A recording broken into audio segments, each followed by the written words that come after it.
मौत के 12 दिन बाद ट्विशा शर्मा का अंतिम संस्कार भोपाल में हो गया।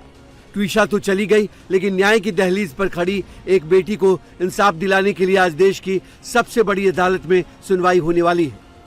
सुप्रीम कोर्ट ने ट्विशा मौत मामले का स्वतः संज्ञान लिया है। चीफ जस्टिस सूर्यकांत की अगुवाई वाली बेंच इस मामले की सुनवाई करेगी। इस बेंच में जस्टिस सूर्यकांत के अलावा जस्टिस जयमाला बागची और जस्टिस वीएस पंचोली भी होंगे। सुप्रीम कोर्ट ने इस हाई प्रोफाइल केस का टाइटल संस्थागत पक्षपात और प्रक्रियागत विसंगतियों के आरोप दिया है। स्वयं माननीय सीजीआई ने इसका संज्ञान लिया, उनका कोटि कोटि धन्यवाद।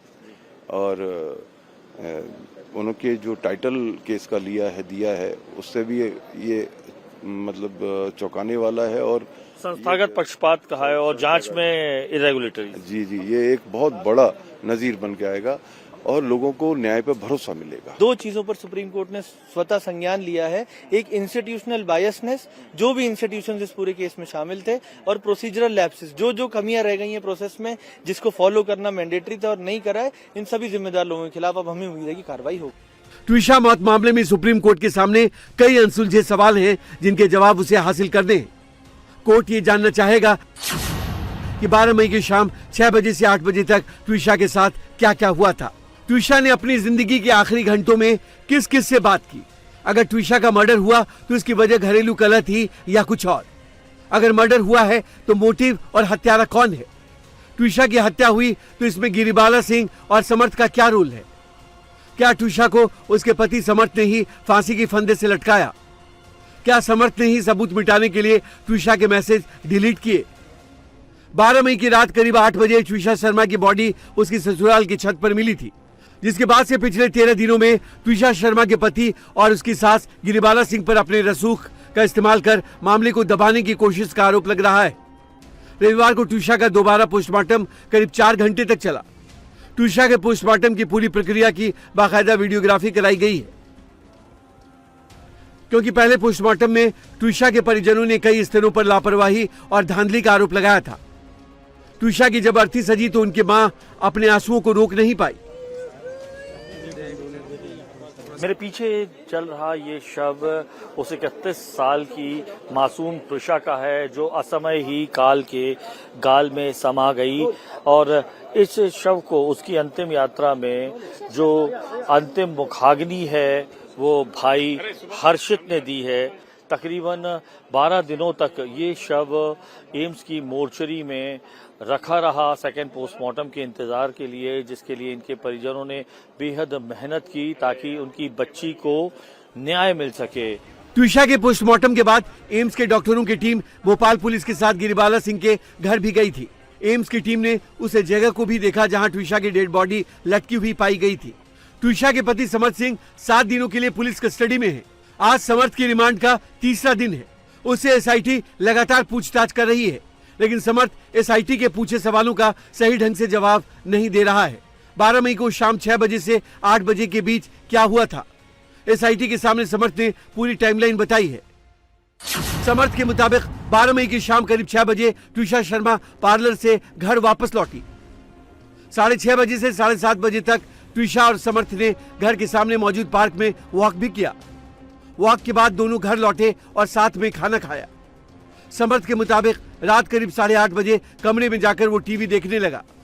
समर्थ का कहना है कि इस दौरान सब कुछ सामान्य था।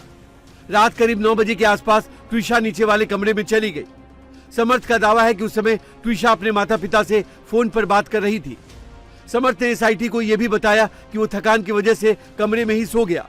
समर्थ के मुताबिक थोड़ी देर बाद उसकी मां गिरिबाला सिंह का फोन आया और उन्होंने बताया कि ट्विशा दिखाई नहीं दे रही है और कॉल भी रिसीव नहीं कर रही है। इसी के बाद ट्विशा की मां का फोन आया, जिन्होंने कहा कि ट्विशा परेशान लग रही थी और रो रही थी, इसलिए जाकर उसे देख ले। जब गिरिबाला सिंह छत पर पहुंची तो उन्होंने देखा कि ट्विशा एक्सरसाइज में इस्तेमाल होने वाली प्लास्टिक बेल्ट से फांसी पर लटकी हुई थी। एसआईटी उसके जवाबों से संतुष्ट नहीं है। समर्थ सिंह कई सवालों से बचने की भी कोशिश कर रहा है, तो इधर पुलिस ट्विशा की सास गिरिबाला सिंह से पूछताछ की तैयारी में है। गिरिबाला सिंह की अग्रिम जमानत पर भी आज ही फैसला होना है। उनकी अग्रिम जमानत के खिलाफ ट्विशा का परिवार और मध्य प्रदेश सरकार ने हाईकोर्ट में याचिका लगाई है। कहा जा रहा है कि अगर गिरिबाला जमानत पर बाहर रही तो सबूतों के साथ छेड़छाड़ हो सकता है। ट्विशा के साथ रिटायर्ड जज हैं और पति जाने माने वकील। फैमिली रसूखदार है। ऐसे में परिजनों को निष्पक्ष जांच न होने का डर है। दरअसल ट्विशा के परिवार ने सास और पूर्व जिला जज गिरिबाला सिंह की 46 फोन कॉल्स की डिटेल जारी की है। उधर गिरिबाला सिंह के वकील का कहना है कि समर्थ और उसका परिवार पुलिस को पूरी जांच में सपोर्ट कर रहा है। देखिए 46 नंबर तो सिर्फ एक छोटे से पीरियड में क्यों, अगर वो अपराधी नहीं थे तो उनको कॉन्डोलेंस देनी थी, तो जो कॉन्डोलेंस के सबसे बड़े हकदार थे वो हम लोग थे। अगर उन्होंने इनके रिलेटिव्स ने इनको कॉन्डोलेंस दिया तो हम भी इनके रिलेटिव थे, हमें किसी ने क्यों कॉन्डोलेंस नहीं दिया। देखिए इंस्टीट्यूट जिसमें बड़े जुडिशियल पोस्ट पे रिटायर्ड पोस्ट जो इस जुडिशरी में बैठे रिटायर्ड लोग हैं वो थे। इसमें वर्तमान में पदस्थ लोकायुक्त का भी इसमें नाम आया, जिनको काफ़ी बार 20 बार शायद कॉल किया गया या 25 बार कॉल किया गया। इसमें भोपाल जबलपुर हाई कोर्ट के रजिस्ट्रार का भी नाम आया, जिनको 40 बार कॉल किया गया है अलग से। वो 15 या 16 तारीख की बात है ये। और इसमें बहुत सारे रिटायर्ड जज, पुलिस पर्सनल, लोकायुक्त के आईजी वगैरह, इन सबको कॉल उसमें उस लिस्ट के अंदर मेंशन है। ये मैं नहीं बता रहा हूँ, जो लिस्ट रिवील हुई है उसके अंदर ये सारे नाम पाए गए हैं। ये आरोप तो निराधार है, बेबुनियाद है।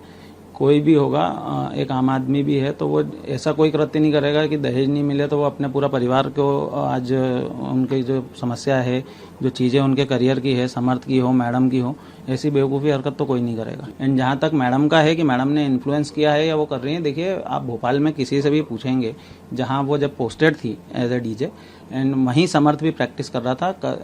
He is not type of person जो जाके ये बोले कि नहीं मेरी मदर यहाँ की डीजे हैं इस तरह से, तो वो कहीं किसी भी तरह से इन्वॉल्व नहीं है। ट्विशा मौत मामले में अब सुप्रीम कोर्ट के संज्ञान के बाद परिवार को न्याय की आस जगी है, तो भोपाल पुलिस से लेकर सीबीआई तक जांच पर ट्विशा की फैमिली की उम्मीदें बंधी हैं। भोपाल में हाई प्रोफाइल ट्विशा शर्मा की मौत की गुत्थी अभी सुलझी भी नहीं थी कि यूपी में ग्रेटर नोएडा के जलपुरा गांव में दीपिका नागर की संदिग्ध मौत और दहेज हत्या के आरोपों का मामला सामने आया। अब जयपुर में अनु मीणा की मौत ने एक बार फिर से वैवाहिक प्रताड़ना और घरेलू हिंसा के मामलों को लेकर कई सवाल खड़े किए हैं। ट्विशा और दीपिका की मौत के बाद जयपुर में मानसरोवर की अनु मीणा की मौत का मामला सुर्खियों में है। अनु मीणा की मौत को पहले सुसाइड माना गया था, लेकिन अब सामने आए सीसीटीवी फुटेज और मोबाइल रिकॉर्डिंग्स ने मामले को नया मोड़ दे दिया है। सीसीटीवी फुटेज में जेन अधिकारी गौतम मीणा अपने बच्चे के सामने ही अनु के साथ मारपीट करता और घर में तोड़फोड़ करता दिखाई दे रहा है। मृतका अनु के परिजनों ने पीडब्ल्यूडी में कार्यरत जेन पति पर दहेज प्रताड़ना, मारपीट, मानसिक उत्पीड़न और अवैध संबंधों के गंभीर आरोप भी लगाए हैं। अनु के परिवार का दावा है कि उसका पति का जो व्यवहार है लंबे वक्त से बहुत खराब था, क्रूर था। इस सीसीटीवी वीडियो से ये बात सामने आ रही है। परिवार के मुताबिक अनु मीणा ने कई बार अपनी जान को खतरा बताया था परिवार से। मामले में बच्चों के बयान और ऑनलाइन पैसों के लेन देन के स्क्रीनशॉट्स भी पुलिस को सौंपे गए। फिलहाल पूरे मामले की गंभीरता से जांच की जा रही है। और